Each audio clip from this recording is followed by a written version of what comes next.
শেখ হাসিনা দেশে ফিরলে আইন অনুযায়ী তার ফাঁসির রায় কার্যকর করা হবে। এতে আইনি কোনো বাধা নেই বলে জানিয়েছেন আন্তর্জাতিক অপরাধ ট্রাইব্যুনালের চিফ প্রসিকিউটর আমিনুল ইসলাম। বলেন, আইন অনুযায়ী আপিল করার সুযোগ নেই শেখ হাসিনার। 1 বছরের মধ্যে মানবতা বিরোধী সব মামলা শেষ করার কথাও জানান তিনি। আন্তর্জাতিক অপরাধ ট্রাইব্যুনালে জুলাই গণঅভ্যুত্থানের মামলার অগ্রগতি নিয়ে সংবাদ ব্রিফিং এসব কথা বলেন চিফ প্রসিকিউটর নাজিবুর রহমানের রিপোর্ট।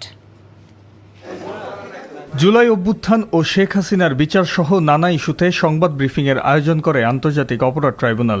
এ সময় সাংবাদিকদের প্রশ্নের জবাব দেন চিফ প্রসিকিউটর আমিনুল ইসলাম। পলাতক শেখ হাসিনা যে প্রক্রিয়াটি দেশে ফিরুক তার রায় কার্যকর করা হবে বলে জানান তিনি। মৃত্যুদণ্ডের রায়ের বিপক্ষে আপিল করার সুযোগ থাকছে কিনা তাও পরিষ্কার করেন তিনি।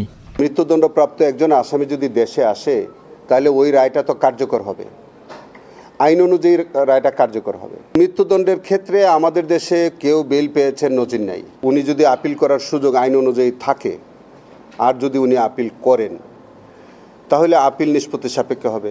আর আপিল যদি তার করার এখতিয়ার না থাকে বা আপিল করার যদি আইনগত সুযোগ না থাকে তাহলে যাভাবে নিষ্পত্তি হয় সেভাবে হবে। এ সময় তিনি জানান, পলাতক দণ্ডপ্রাপ্ত আসামিদের দেশে ফিরিয়ে আনা সময় সাপেক্ষ, তাই দণ্ডপ্রাপ্তদের সম্পত্তি বাজেয়াপ্ত করার প্রক্রিয়া শুরু করছে প্রসিকিউশন।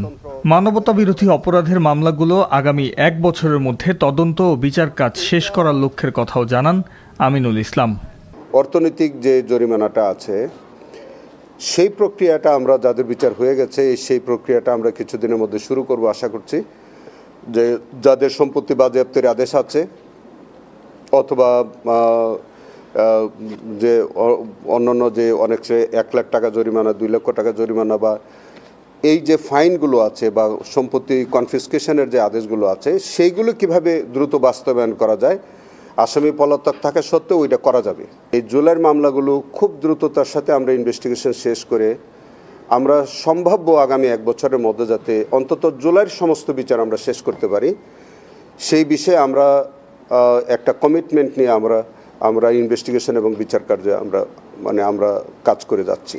এদিকে গুম ও ক্রসফায়ারের 2 মামলায় সাবেক সেনা কর্মকর্তা জিয়াউল আহসান ও তারেক সাইদকে 10 আগস্ট ট্রাইব্যুনালে হাজির করার নির্দেশ দিয়েছে আদালত। Najibur Rahman, NTV news, Dhaka.